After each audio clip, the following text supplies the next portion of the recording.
पण तरी ओबीसी समाजाने मोठं मन दाखवून कुणबीच्या नोंदीच्या संदर्भामध्ये ज्या ऑलरेडी आहेत त्याच्याबद्दल आमचं कुठलंही मत नाही, पण कुठलेही अवैध दाखले दिले जाऊ नये, कुठल्याही प्रकारचे सरसकट दाखले दिले जाऊ नये आणि आतापर्यंत जे दाखले दिले आहेत त्याची श्वेतपत्रिका काढावी, त्या दाखल्यांच्या संदर्भामध्ये पडताळणी करावी, अशा प्रकारची ठाम भूमिका देखील आम्ही घेतलेली आहे. यामुळे ओबीसी समाज हा मुळात सामाजिक मागासलेपणा भोगतोय. त्यामुळे ओबीसी समाज खरं तर राजकीय दृष्ट्या सुद्धा मागासलेला आहे. मराठा समाजाला राजकीय मागासलेपण नाही, समृद्ध राजकीय दृष्ट्या मराठा समाज आहे आणि अशा वेळी ओबीसी समाजाच्या राजकीय हक्कांवर सुद्धा गदा येणार नाही. या संदर्भामुळे त्यांना कुठलेही बोगस सर्टिफिकेट दिले जाऊ नये याबद्दल मात्र ठाम निर्णय आम्ही घेतलेला आहे.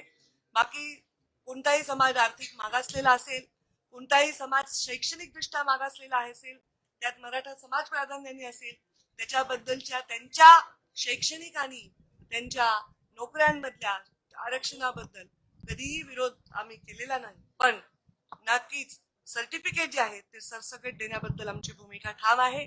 असे सरसकट सर्टिफिकेट दिले जाऊ नये. आता GR तर काढलेला आहे. दुसऱ्या उपसमितीने जी मराठा समाजाच्या आरक्षणाचा विचार करते त्यांनी हैदराबाद गॅजेट विषयीचा GR काढलेला आहे. नाही, अजिबात देणार नाही म्हणून माननीय मुख्यमंत्री स्पष्ट सांगितलेलं आहे. व्हेरिफिकेशनच होणार आहे.